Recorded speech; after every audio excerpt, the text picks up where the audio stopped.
Good morning, Comrade. This is Good Morning Comrade, goodmorningcomrade.com. Got a little bit of a different angle here today. I've been busy, folks. I have been a busy boy.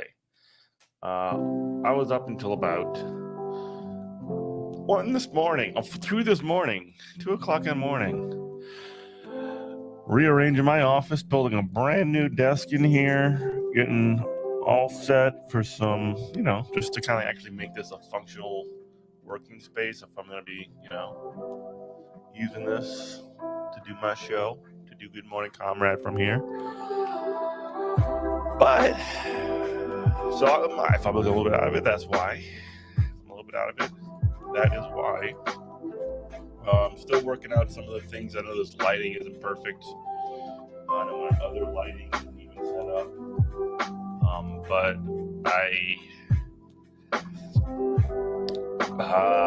I've been, just kind of like moving things around, making things a little bit better. Hopefully we can get things a little bit more straightforward here. Because, it's just a little bit, it's been, changing things up, pardon the dust, But yeah, I got some news coming today. We're going to watch some videos, have a little bit of fun. But, as of right now, this is what we got, the whole new setup.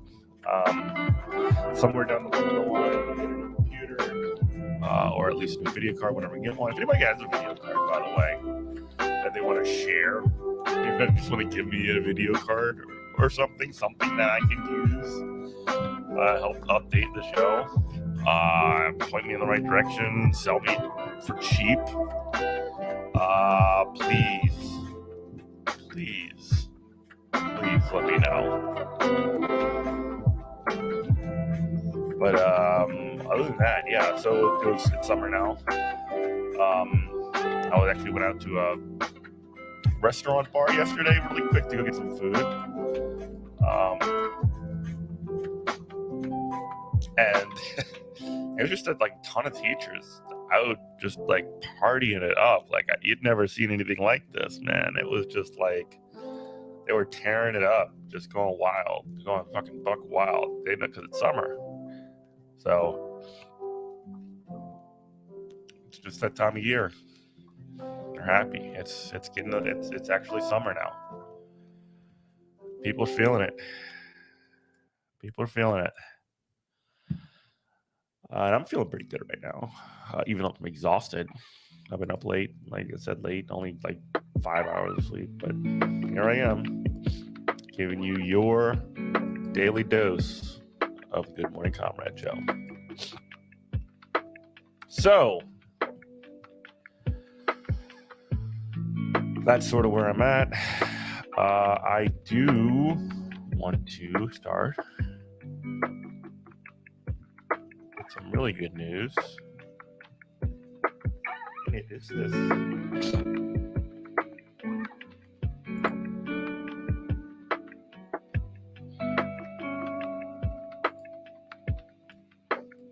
So yesterday morning, part of the reason I had, only a little short, 5-minute show. It felt a lot longer when I was on there talking yesterday.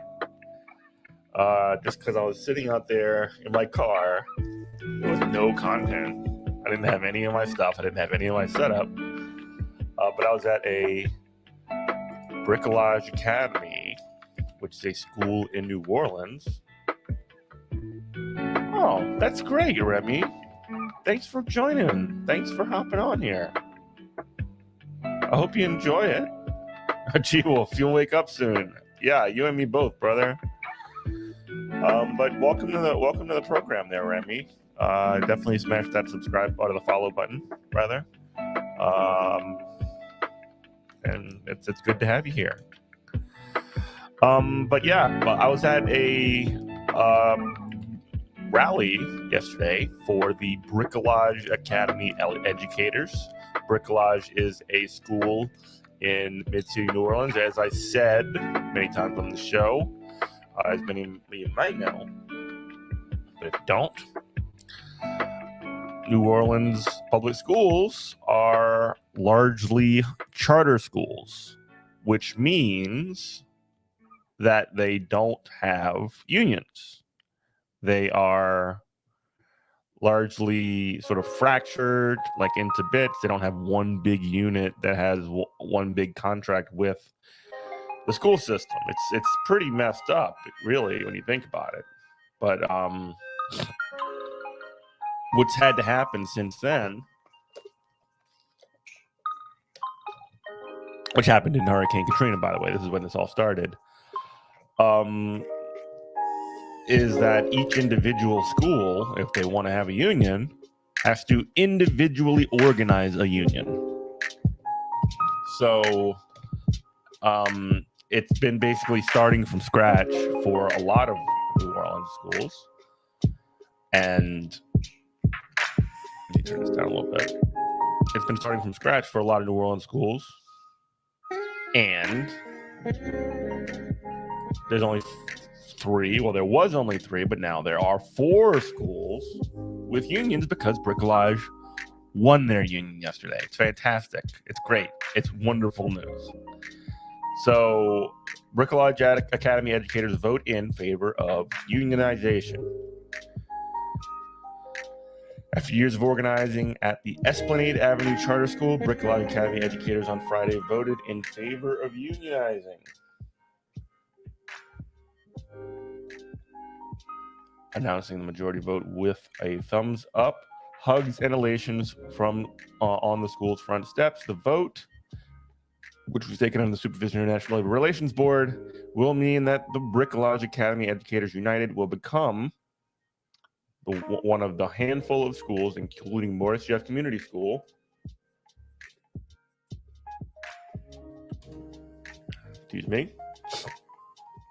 Ben Franklin High School, and International High School, with union representation in the city's charter-based school system.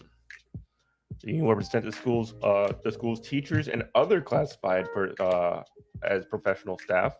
But one teacher told the Lens she hopes support staff will follow their lead. That would be great. So this is just certified staff, teachers, social workers, not like paras and custodial staff, not kitchen staff, and not like clerical. They can also get a union, but that's not included in this. The Lens hopes support staff will follow their lead.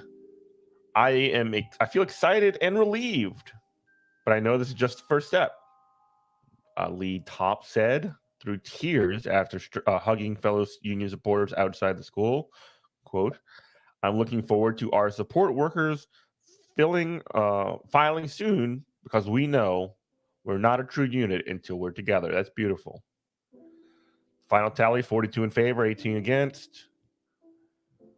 Showed overwhelming support for the union among the school's educators. Friday's results came over opposition of the chair of the school's governing board. Yes, the boss tried to bust the union, as very often happens. A social media campaign purportedly led by a group of anti-union Bricolage staffers and parents called the Independent Bricolage NOLA. Extremely cringe. Like AstroTurf, like fake organization, by the way. I looked at that. I didn't cover it on here, but yeah, it's super cringe.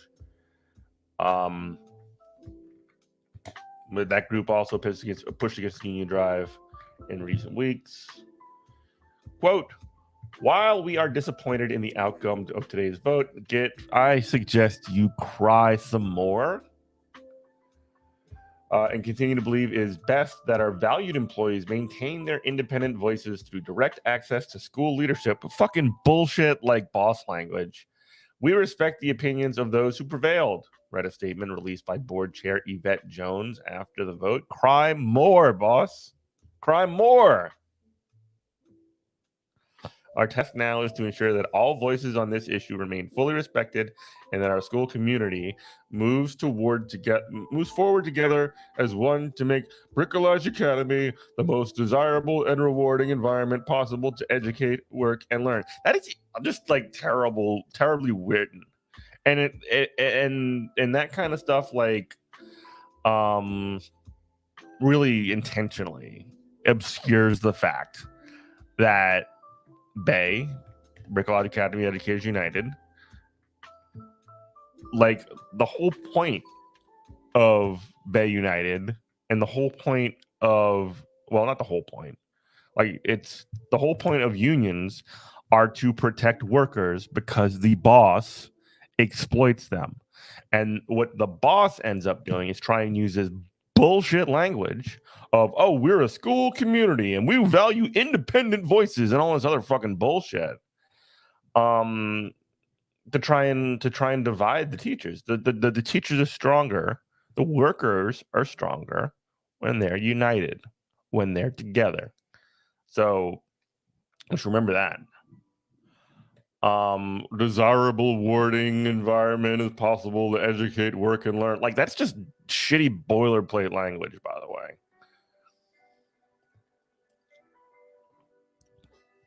Not impressed, folks. Not impressed by the boss. Prior to the vote, more than 60 people gathered at Pagoda Cafe. I was there at an energetic rally to send staff off to send off the teachers to vote at the school. My dog's barking. I'll be right back.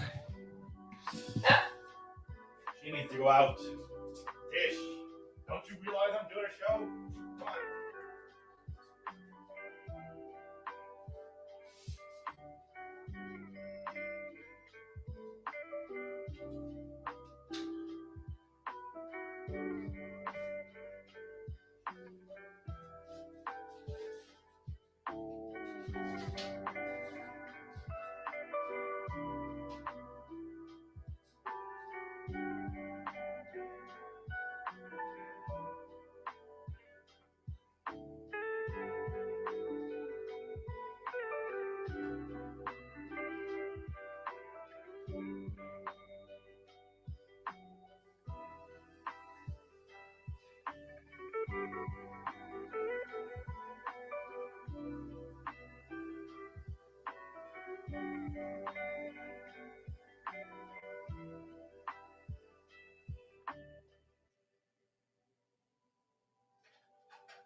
Yes, dog break. Dog break.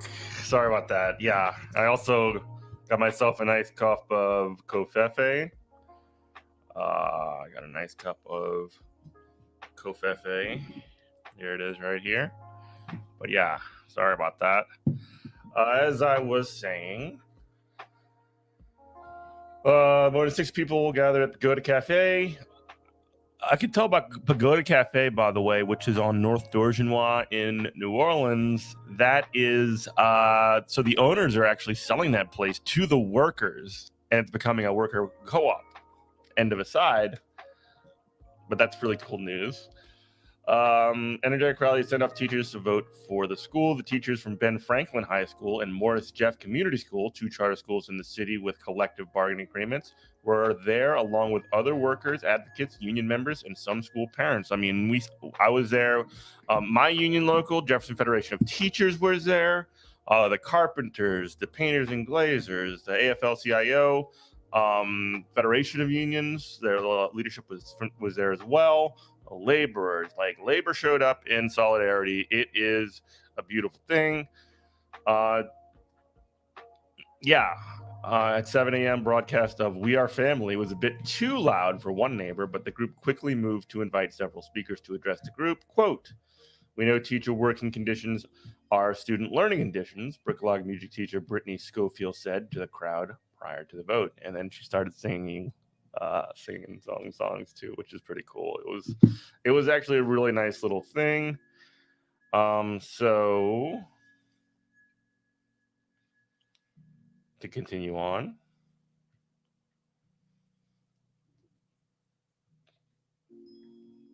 the Bricolage Union is affiliated with the Citywide Teachers Union, United Teachers of New Orleans. UTNO represented educators throughout the city prior to the post-Katrina takeover of New Orleans Public Schools by the state-run Recovery School District. UTNO President Wanda Richard, Larry Carter, the president of the statewide union, Louisiana Federation of Teachers, and Representative Royce Duplessis were present on Friday and encouraged a union vote. Yeah, it was great to see Larry out there. Good dude. Wanda is awesome.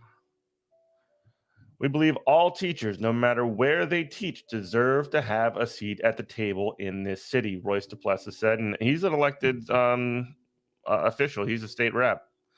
So it's nice to see, the elected showing up on side. I mean, not a lot of them do that. But it's nice when they do. Royce is one of the good ones in that way.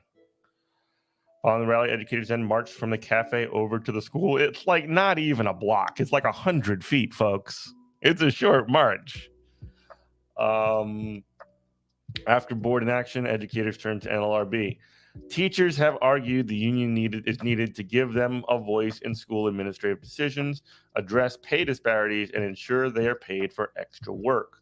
Those arguing against the union say teachers already have the ability to speak and have criticized the bargaining group that was set, which excludes security guards and employees in management positions." Okay, management positions? You want the fucking principal in the union? I don't think so.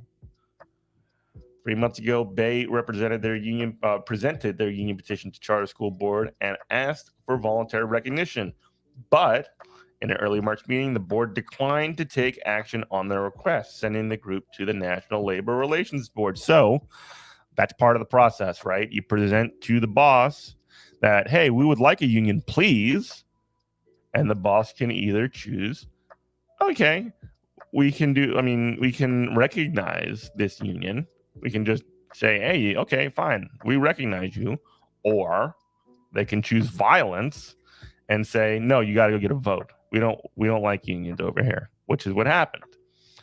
The Federal Oversight Board approved that request and set today's election, which they supervised.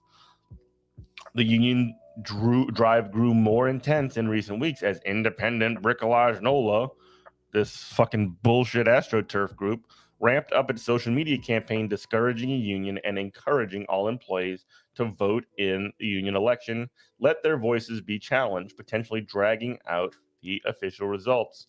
Adding to the tension as the pandemic school year wrapped up 2 weeks ago, the school CEO, Trove Profis, I guess I'm saying that, Profice, went on personal leave, and parents soon learned she would not return to school for the following year.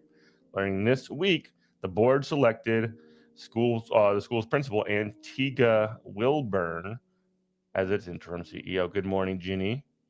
How are you? I'm just reading about the fantastic news of the Bricolage Educators Union, United. Their union drive was successful.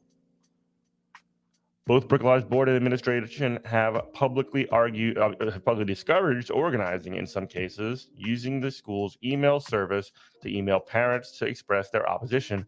These motherfuckers are emailing parents to union bust.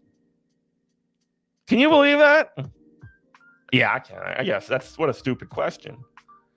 Like, they're trying to get the parents against the teachers. That's what they always do. In education, they always try and split the teachers and the parents. That's just what they do. That's just, normal.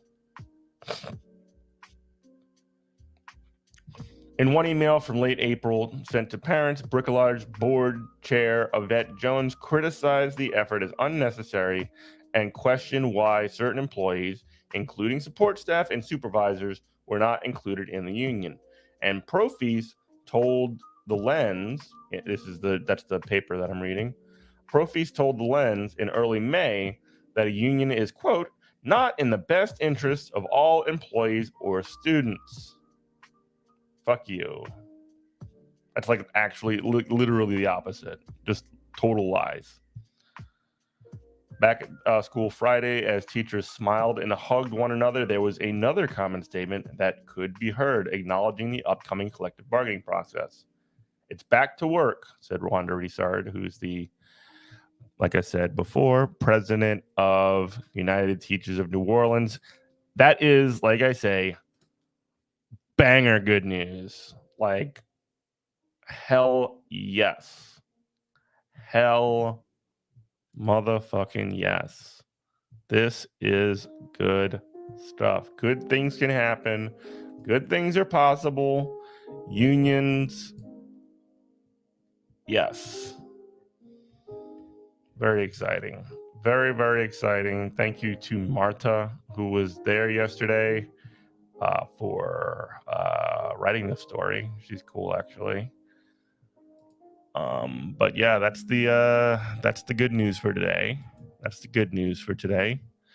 We got a little bit of fun on tap as well that we're gonna get started on. There is a new Channel 5, which I want to watch with y'all. And that's sort of where we can go. We can start there and maybe have a little bit of fun after that.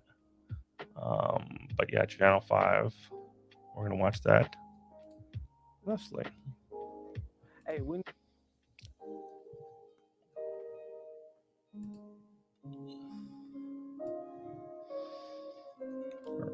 what is the Hoff Twins? I don't know what the Hoff Twins is. This documentary is a character study of the Hoff Twins, directed by Nick Mosher. Hope you enjoy. Music, Drew Bees, Zachary Whitman, EBK Hot Boys. All right. I don't know what this is about, but it's Andrew Callahan, formerly All Gas No Bricks, now doing his new joint, Channel 5. Let's take a look.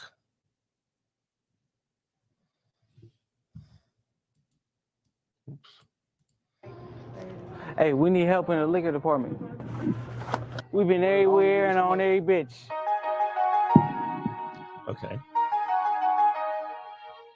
The twins think we done did it again. Two black bitches in the bin. What the Of course, they're very popular. They're the only white boys in Moran. Hey, bitch, I'm in my What is this?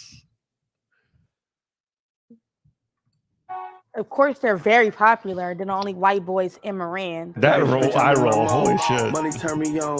Bitch, I'm chasing chicken. I ain't never chasing hoes. Bitch, I'm really on. Bitch, you really gone. You ain't talking money. Get the fuck up on my phone. Hey, bitch, I'm in my mode. The Hoff Money twins. turn me on. Bitch, I'm chasing chicken, I ain't never chasing hoes. Bitch, I'm really on. Bitch, you really gone. You ain't talking money, get the fuck up on my phone.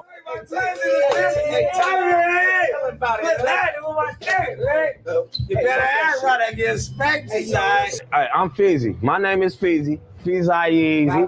Fizzy. Right now I'm drinking on some Hornitos, man. Some of this real fucking fire water. You know what I'm saying? I've been knowing the twins as long as these niggas been alive. You feel me? It was real beefy out there. The niggas got their hands up and you know, sometimes they got whooped, but sometimes they got it in. You feel me? You hear me? They was curious, man. They was curious. They got to really know this jungle shit. You feel me? Live that jungle life. I mean, them niggas got their initiation. I've been knowing them all their life. Yeah. I really fuck with them. That's the truth, bro. Me personally, I think they're fine as fuck. You know, if I want to just get my rocks off, yeah, fuck them. But, you know, I wouldn't fuck with them like that. They always buy Backwood, Don Julio Anejo, and Henny. Both of them spend like $100 for the alcohol and tobacco together every day. Every day, $100. I love them. Yeah. Smoke you like a doobie, hey, using hella tools, we got hella proof. And when I'm scoring, they gon' have to put me on the show. That's my baby mama, she be mad cause I got hella school. But if she acting like a hoe, then I'ma send her. Hello. At least we on quarantine right now though, man. 6 feet apart. Hello. He like, hell yeah. Bro, what the fuck is you doing? What is you doing, nigga? Nigga, this my bitch. What the fuck, nigga? Bitch, I go this my hood. I can walk Nigga, this wherever my the hood fuck I too. want. Nigga, I can do I was whatever. walking This out my there, house. nigga. Keep recording, nigga. We already out. Nigga, watch out for this. Hey, she might hit you though. Be careful though, nigga. Bro, stop playing, bro. You trying to snap the fuck out of you right now. Nigga, I ain't That's too not much good. start out It here, don't nigga. matter why you think Nigga, you the fuck, nigga, I do whatever the fuck I want out here. Look, Granny, look at her. One calls me Granny, the other one calls me Grandma. And that's the way I know the difference. I didn't put in too much dirt out here, nigga. Bitch, get the fuck up out of here. Tyler, get your bitches, nigga. What is going on? What is this? Yeah, I know, Granny. I'm not trying to argue. Mm-hmm. Man, them bitches was tripping. Bro, why Tyler bitches gotta kill the whole Your bitch. That's them Tyler bitches.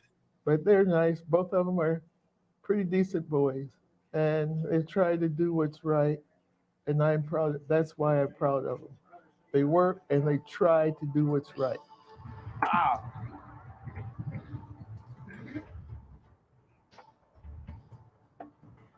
I mean, we winners. You know? So yeah, we competitive. How is this nigga way over there? You could do too. And we've been playing chess our whole life, man. It's the name of the game, man. That's who I am. I'm the king right here on the back, sitting back in my chair running the show. Oh, man. Come on, man. What's happening with you? How you doing? You know, I got my own shit now. You know, Okay. plumbing and all. I'm doing my shit right now. You know, I laid a pipe. Yeah, man. but nah, real shit though. I'm a plumber though. Yeah, no, Tyler's a very good plumber, for real. I taught him everything he knows. It's a very hard thing to do. You got to get in some really fucked up positions, and he went in at 100%. Hey, Tyler, I'm a better plumber than you. See? Yeah, see? Hey, big ass pipe. Bro will come take care of your house. I'm gonna come rob your house. Y'all ain't really on y'all. I'm trying to scared of them. Told the bitch to get this bread from me. Six you all in my DMs. I need some hair from you. My nana know I'm in these streets. Don't be scared from me. I'ma let this bitch rip on my head, niggas.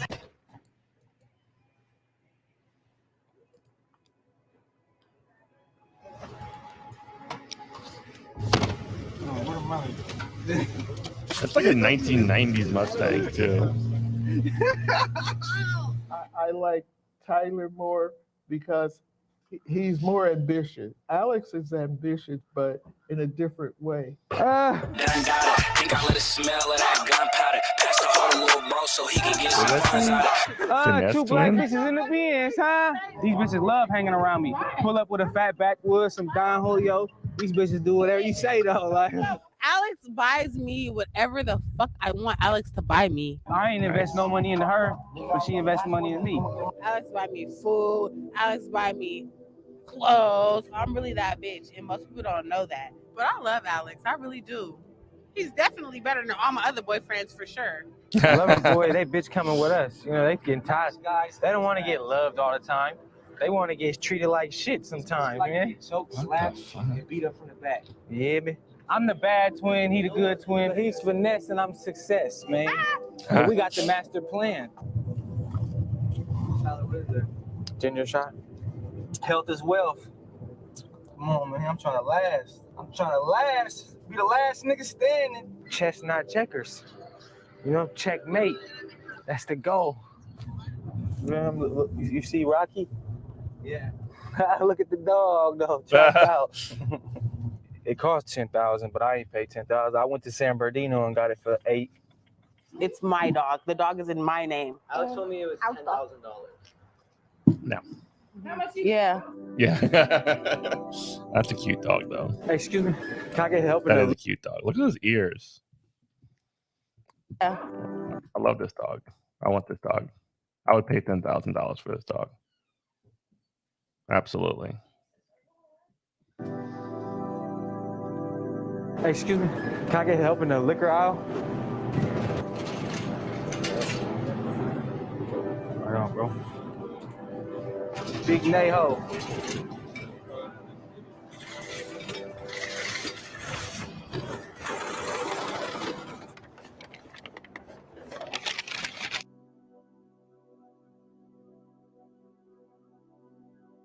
I gave him to Alex though, because Alex really love him. They take care of him. $10,000 dog. True. Come here, man. Come introduce yourself. Her trying to tell on me. She finna tell? You a snitch? Her told me to say bad word. What you want? And you said it? You gonna listen to her? If someone tell you jump off the bridge, you gonna jump off the bridge? Aw, okay. They're good with kids. That's really cute. Oh, look at this little kid. True.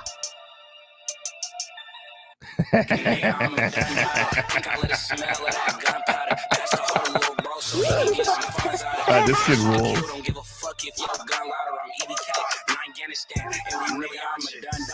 True set off fireworks. He set a fire in the house. Damn. I'm a done dada. Think I let it smell of that gunpowder. Pass the whole little bro so he can get some funds out. Do you like to fight? No. No?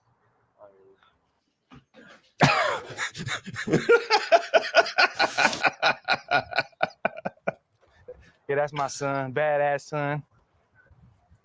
We trying to get it together. Mom. We are bastard sons. Damn hair right here. And this our bastard mom. No, you are not. They were nice when they were little, and then they had to fight to like not have to fight around here. They used to have to run home, and kids be chasing them down with like baseball bats and 2x4s up the hill. They'd be like, "Mom, open the door!" Like, get that shit up out of here, take it out of here. And we had to pave a way. They had to pay. Now we jungle made. You feel me? This family all around here. And we don't got no other family but here, you know. But it wasn't always sweet. Cause they was trying to kick us out the hood when we first moved here. My house then got robbed and shit, all this shit. Every day we had to fight. We fought our way to the top. But look, hey, talk is cheap, man. Come and see, bitch. They get strong in this neighborhood. So if you come through this neighborhood, you're gonna be strong the rest of your life. But guess what? They stayed safe here. Everybody loved them here, and they're part of the community. And it's a beautiful thing because they can go anywhere in the world and they know how to deal with different people and handle their business correctly. And for one, we ain't just trying to say, nigga, it's just in our vocabulary. I say that shit on accident. That's just how I say it. Like, I don't even realize when I say it. It's just regular, like, it's just my nigga right here. That's like saying, what's up with my brother? I mean, that's what it is. Like, does anyone ever get mad at you for saying it? Yeah, they doing it, and we check their ass too. They got on them. What? They got on them, no, nigga. I can say I'm one of them niggas that ain't never really pressed them, but I like how they move, you feel me? Really from that block, you feel me? That hog boy shit, nigga. That H is for the hitter, A answer to no man, W for word, nigga. That G is for God's son, bro. You feel me? You understand that? You know where I'm coming from. back against the wall, you feel me? You come up out that motherfucker, you feel me? Like a lion, bro, you feel me? With that pride, you feel me? Come see these niggas out here in the jungle, man. They go crazy. They really do the do. Look, You hear it? Let them niggas, man, you feel me? Never speak down. That's in my vocabulary. Birds of a feather flock together. I'm not white. Like, what you talking about? I mean, I am white, but I feel like I'm just like, you know, it's just regular. Like, I don't know. What else I'm gonna say? Everybody say I'm not white, but I know I'm white, and then I'm glad I'm white. Yeah, we got the best of both worlds, bitch. We just got the best. Feel me? I use this white privilege too, bitch. Don't get it wrong. This is like a really fascinating, like interesting sort of thing, right? Like, I don't know. These people grew up there. Like, they're definitely white boys, but like they grew up here, like they're living with the people that they're with. So, You know, you can consider them they're definitely, if anything else, if nothing else, they're authentic. back or whatever you want to call them. But them little white boys right there, them the baddest little white boys in the whole motherfucking California, if you ask me. Yeah, that rat tail, that braided rat tail is incredible. That's incredible. That is a look and a half. You ain't gotta ask about me, I done shot niggas. Flame tatted on my face, I'm a hot nigga. Look, and I'm everything you niggas not, niggas. You can keep that little bitch, I done had that. I ain't hanging with no snitch, these niggas lab rats. In middle school, I had the 40 in my backpack. Bitch, you broke, why the fuck you got a cash app? When you white, you gotta go a little harder. With that whole money, I'm trying to go a little farther. No. Yeah. Entrepreneur by day, womanizer by night. Come on, man. Foot on their neck. Yeah, Tyler, he's a 24-hour plumber and after-hours player there. Before I was in 419, I was in the trailer. We was running hoes, selling dope. Hey, we ain't never even sleep when we was in this motherfucker. They was knocking on the door. All the bitches wanted this, and we was in this. Yeah, in the RV, busting them down. And this motherfucker used to be like this. We can't incriminate ourselves because there's still a case out. Huh? They still waiting to get us. We used to sell weed all the time in downtown in the city. We meet some dude, like some little short black dude. He's like, I got zips for $100. So we get on bar with the dude, go to Richmond with it. We get in the car, but as soon as we get in the car, 4 Debo's in the car, and we 17 years old, 2 little white boys who was off Xannies for the first time, who was not on our shit. They walk us in the fucking house, bro. As soon as they walk us in, bro, they both pistol whip me in the house. They all cock their guns back. Like, no, get on top of your brother. Lay down and get on top of your brother.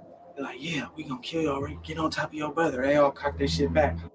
God picked us up, bro. We both rose up and broke out the house. Out of there. All I know, we was on the street now. Break it. We start hopping gates. And mind you, it's dark time. Like a piece of the fence was sticking out of the fence.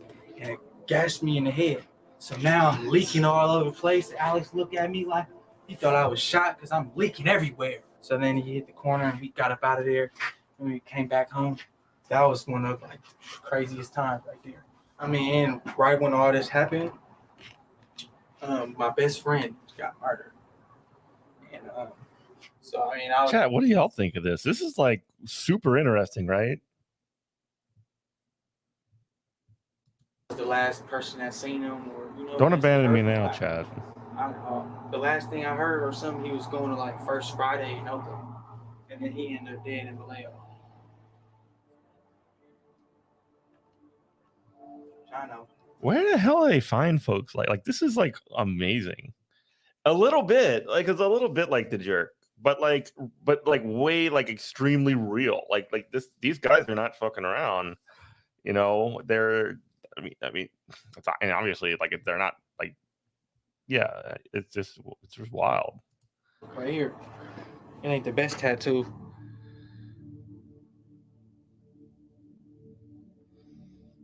For a while there, they were just a wild teenagers, but they have settled down a lot. Tyler has a daughter.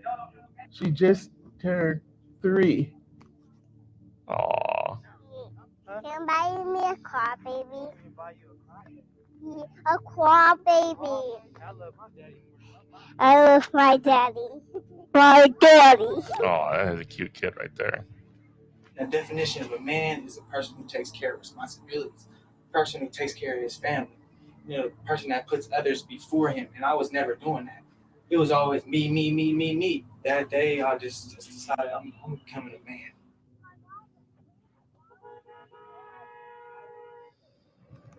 Oh shit! Yes. Just hitting the fucking like rosé One thing I don't champagne. like about twins is While when they driving. drink too much, they fucked up. They don't know what they're doing. That's what I don't like. And sometimes I say, hey, this is too much. Slow down. Yeah. Yeah, babe. I'm about to come meet you. All right, hold on. I told you not to post nothing. Now they. I can post whatever I want, Alex. She posts what she want, Alex. Oh, all right. Bro, babe, please don't pull up. You about to pull up? Brother, bitch around the corner, bro. What bitch? And she hammered up, bro. She talking about she gonna pop one of these bitches, bro. We gotta go. You didn't tell me that bitch was coming, Oh. so you about to tell me that? So you about to lie right here and tell me that bitch was coming? Bro, she just popped up. You all on the bitch Instagram? You think I can't see that shit? It was definitely Alex's fault, and I'm not gonna sugarcoat it or nothing. It was Alex's fault because Alex been leading her on. She pulled up tripping because she seen me on this bitch Instagram, so she pulled up tripping trying to fight the bitch. Fuck up out of here, bitch. Shit. Nigga just ate my pussy last night. You be eating her ass too? Bro, why you gotta assume that? But at the same damn time, it was her fault for pulling up. Oh, the girl. I know a girl. I seen a girl. Bitch, I'm out here chicken talking, pulling up on my nigga, chucking chicken from the nigga that you paying, bitch. Yeah. Huh?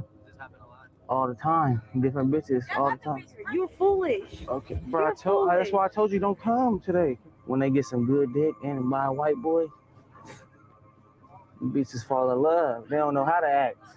I be changing these hoes' life. You look dumb as fuck. Like, you look dumb. It's irritating how dumb you look. When you tell the bitch what she want to hear, this is what happens. In the You long drink run, that it's gonna nut hurt to her not be in feelings. jail. I don't know. They're drinking a lot. They are like just hitting like tequila, like drinking the Don Julio. The dude was like hitting, like drinking the champagne from the bottle while driving. Incredible. Checkmate. Bro, hey, Tyler, bro, hey, go. Where my dog at? Where the dog at? Bro, go pull up on the bitch. Where my dog at? Bro, I don't know, bro. Where did she leave him at? I would have found them if they was in the car.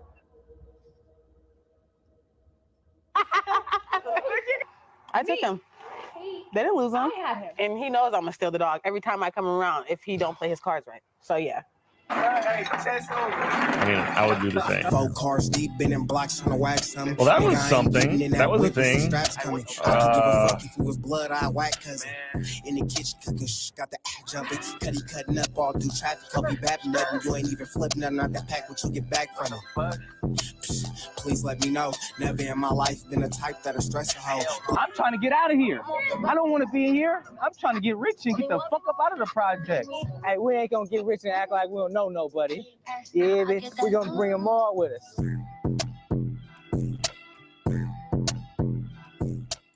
Wow. That was something else. That was just a slice of America, folks.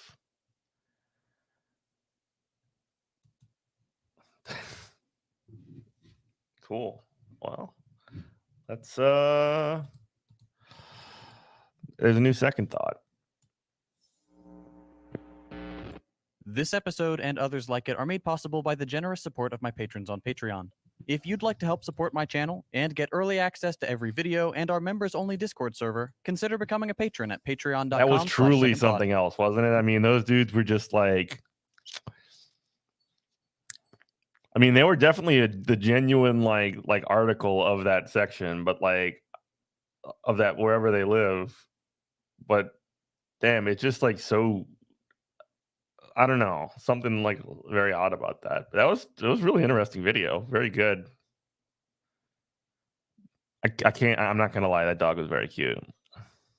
The United States is a nation obsessed with achievement, or perhaps more accurately, we're obsessed with superiority. Being the best at something is one of the few America things number Americans one, consider baby! truly admirable, along with making money. And if you're the best at making money, well, the average American will worship you like some kind of god of the free market. Most people think this is normal and Healthkin will worship you like some kind of god of. Jeff Bezos, $177 billion. Elon Musk, $151 billion. Bernard Arnault and family, $150 billion. Bill Gates, $124 billion. Mark Zuckerberg, $97 billion. These motherfuckers have more money combined than anybody ever needs. Like, literally don't need to exist. Like, this is, I mean, it's ridiculous, right? Of the free market. Most people think this is normal and healthy because we live in a meritocracy, a place where talent and effort determine who succeeds and who does not. A totally fair and egalitarian way of structuring society. Those who work hard and have some natural intelligence are rewarded, and those who don't just sort of fade away. Yeah, it's natural. There are a couple of problems here. One of them being that the US is not actually a meritocracy, and the other that meritocracy is not something we should strive for. In this episode, we're going to examine what it means to live in a meritocracy.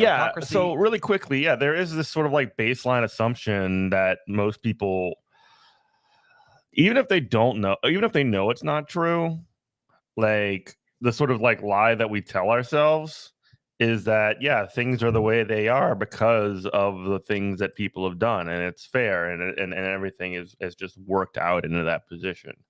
You know, Jeff Bezos is $177 billion because he fucking earned it or something, or he did something remarkable enough so that he got it. It's not the fact that he exploited the U.S. Postal Service, paid workers almost zero, or you know, very little, and just sort of like leveraged the internet into, you know, essentially a logistics system. No. He earned that shit. And consider the dark side of such a system. Have you ever played Monopoly? It's a quintessentially American board game. The players make their way around the board, buying up property and trying to extract money from the other players until one person reigns supreme and everyone else is trapped in a vicious cycle of poverty. As a fun side note, Monopoly was actually created as a critique of the capitalist system. Right. But of course it's lost that meaning over the years, to the point where now we print a Miss Monopoly variant so we make sure little Girl boss, hell yeah. Girl boss Monopoly. girls grow up learning that they too can exploit their fellow human beings. Now, imagine you're playing a game of Monopoly, except this time, another player is randomly given a huge starting bonus. They start the game with twice as much money, they collect twice as much when passing go, and they get to roll 2 dice instead of 1. You'd probably be pretty upset at this clear unfairness. About a decade ago, this type of rigged game was used as a study to determine the effect of wealth on compassion and Yeah, empathy. I've seen the 200 study. students played rigged games of Monopoly, and the findings were striking. Without fail, the rich player quickly became cocky and aggressive. They began to physically take up more space at the table, spreading out their pieces over a larger area. They moved their pieces with greater force, and they even consumed more of the snacks left out by the study facilitators. But what's most interesting and most telling about the effects of this sort of head start wealth are their responses to the question of how they won the game. The rich players were more than twice as likely as the poor players to talk about game strategy and claim that they had earned their win. The real answer, of course, is that they had an unfair advantage and were set up to succeed from the very beginning. Now imagine that this advantage was not as obvious as being handed twice as much play money as the other guy 2 hours ago, but rather a complex series of... Yeah, it's almost like they conveniently forget. Like this, I mean, it's not like a perfect like one-to-one comparison of like actual wealth, and like the reason that people are fucking wealthy as fuck is because they started out like this is a game, but like people do like psychologically trick themselves into thinking like even if they had a huge advantage to start with, they didn't earn that they still like manage the situation better than somebody in their position wouldn't do. And the fact that they didn't like fuck it up despite that huge advantage means something. You know, that means that they're good. That means that they earned it. It's crazy. privileges afforded to you over your entire life. How do you think these same participants would view their achievements then? The results of the Monopoly study correspond with established findings on the effects of generational wealth and privilege. Successful people have a tendency to feel like they've earned their success, like they deserve it. And, as a natural consequence, they tend to believe that less successful people deserve their lot. The wealthy justify their success by their supposed good choices, intelligence, and pragmatic actions, their merit. And often that does play a role. But the connection between this mindset and relative privilege is well established and should not be overlooked. Now, what does this have to do with the idea of meritocracy?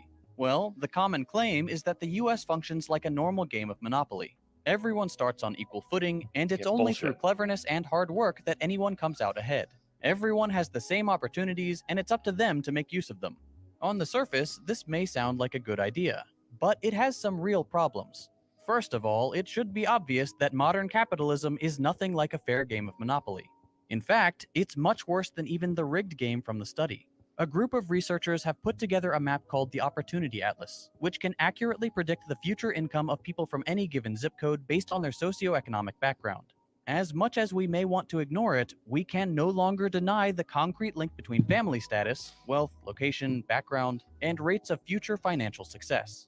There's a certain type of person who will pick up their copy of the bell curve and say, look, some types of people are just inherently smarter and they tend to live in the same area. First of all, 'Cause they're all these people rich. should be aware by now that they're willingly consuming debunked racial pseudoscience. But something tells me they've made up their minds on the subject. Fine, let's take another data point. Children adopted at a young age from less than optimistic conditions and placed in a home with access to more opportunities will inevitably lead a more financially successful life than their counterparts who stayed in precarious situations. I can personally attest to the huge advantages conveyed by being adopted into an affluent family. 2 of my sisters were adopted from China when they were quite young, and had they remained in their prior living conditions, their chances for success would have been drastically lower. Now, years later, they're thriving and well on their way to future financial stability. They've benefited greatly from all the opportunities wealthy American parents can provide. Good schooling, enriching extracurricular activities, all the study help and test prep they could ever need, and on and on. As a brother, I'm glad they've been afforded these opportunities. As a socialist, I am painfully aware that there are millions of other human beings who do not get the same chances. Now I'm going to do something I generally don't like doing. I'm going to talk about myself. As I mentioned before, I come from an affluent family. To my parents' credit, none of their wealth is generational, and they were quite poor when I was born. I can certainly understand why people like my parents see the US as a meritocracy, when they did genuinely work very hard. But we cannot discount certain privileges that came with being a white male, especially in the 80s and 90s. For example, a straight white man applying for a job did not have to clear the additional hurdle of the all too common bigotry of the hiring manager like a gay or black man did.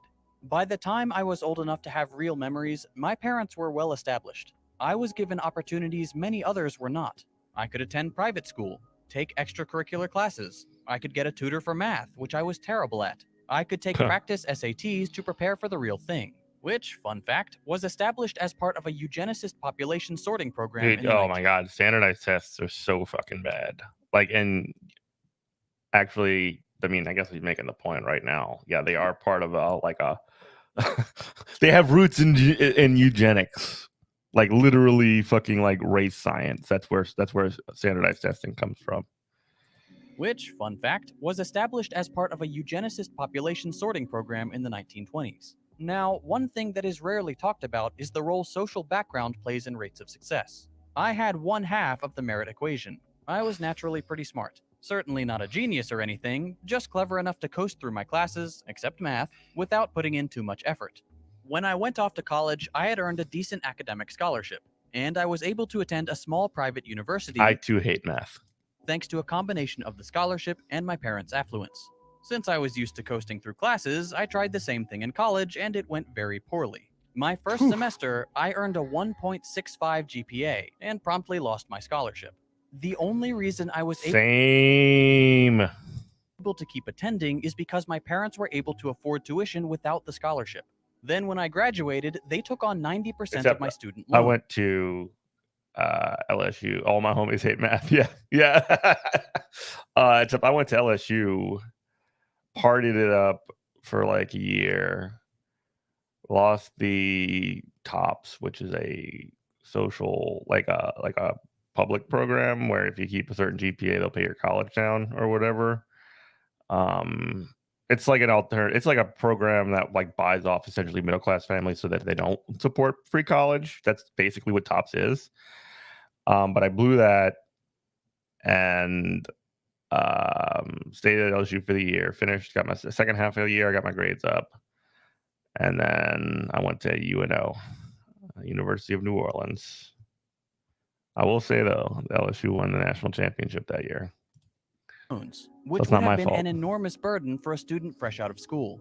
Despite my parents' best efforts, I ended up working at Best Buy selling cameras. A couple years later, a friend of mine had found some success on YouTube, so I figured I'd give it a shot too. 5 years later, here we are. What's the takeaway here? In a true meritocracy, What I flag would is have that? failed.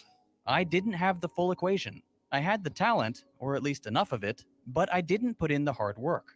Despite that, I'm now able to work from home, spend time with my friends and family, and make a good living. Someone from a less privileged background, even one with the full equation of talent and hard work, would not have had the same opportunities I had. Dude, and I would hate video editing though. God. That's why I don't do clips, because I don't do video editing at all. Like I'll just like open up the app. I think I have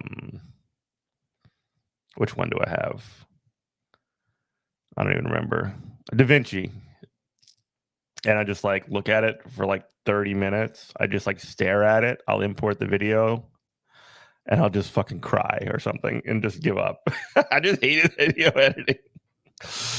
would likely not be where I am today. Now, when talking about merit, people are usually referring to a mixture of natural talent and effort. What is rarely discussed, or even acknowledged as a factor, is luck. My dad always told us, good luck is when hard work meets opportunity. Bullshit. And to an extent, that could apply in some situations. But it's very much a you make your own luck kind of philosophy. I'm of the opinion that making your own luck is becoming much more difficult under rapidly spiraling capitalism. But we also need to discuss genuine luck, complete Yeah. randomness. Yeah, I If don't you know. ask a I'm just successful like too YouTuber how they did ADHD. it, I think I'm most just too ADHD for it. I don't know. Maybe I'm just being a baby. Maybe I should just like shut up and edit. give you a similar answer. Hard work, diligence, posting on a regular schedule, not getting discouraged when views were low. These are all important factors, but if there's anywhere that luck is the deciding factor, it's YouTube. I had been making videos for about 8 months when my channel growth exploded. I was averaging a few thousand views per video. If I remember correctly, my last small video earned 8,000 views. Then, the next week, I posted a video called What If NASA Had the US Military Budget? For whatever reason, at that moment, the algorithm decided it liked me, and I gained 100,000 subscribers in a week. That number Yeah. just kept on growing, and from then on, my views for video content that had not changed were astronomically higher than before. I'm one of the lucky ones. Sure, I've worked hard to produce all my videos, but for each channel like mine, there are 1,000 that the algorithm never picks up, many with content that is better than mine. Talent and hard work are not enough in today's society, and some jobs, like mine, are almost completely determined by luck. By now, it should be obvious that we do not live in a meritocracy. What we need to realize next is that we should not want to live in one. If the idea sounds nice at first, it's only because we've been so conditioned by capitalism that we assume there must naturally be those who succeed Sam. and those who fail. Despite our best intentions, for many people, there's still a nagging feeling that those who are financially successful earned their money by working hard and making moral and upright choices, and those who are poor and suffering are Okay, we somehow have at a fault Sam. and morally deficient. This is despite the fact that we now know conclusively that socioeconomic background is the prime determinant of future success. We know that there is no inherent There he difference is. in intelligence of young children, and we Everyone know that the loves wealthy Sam. would not have their wealth without the exploitation of others. It's a hard mindset to overcome, even with the mountains of evidence at our disposal. But thankfully, it appears that many young people are beginning to come around. As financial opportunities dry up even for those from affluent backgrounds, it's becoming more apparent that American meritocracy is a Look out. myth. And even if it weren't, a meritocracy is no way to structure a modern society. Instead of encouraging winners and losers, why not structure society in such a way that everyone is afforded a decent quality of life, where life itself is not seen as a competition, but a I'm collaboration? not saying very much in this video because I just basically agree with most of it. You know, I mean, like he's just right. Like we don't. I mean, meritocracy as an idea is sort of used as a form of social control more than anything, to kind of like I said before, to sort of like justify the way that things are, justify the status quo. And so, all right, Sam left. You gotta look at me again. One of your favorite YouTubers has been doing over 10 years and has about 8K subs. Goddamn. How what kind of videos do they do? Who is it?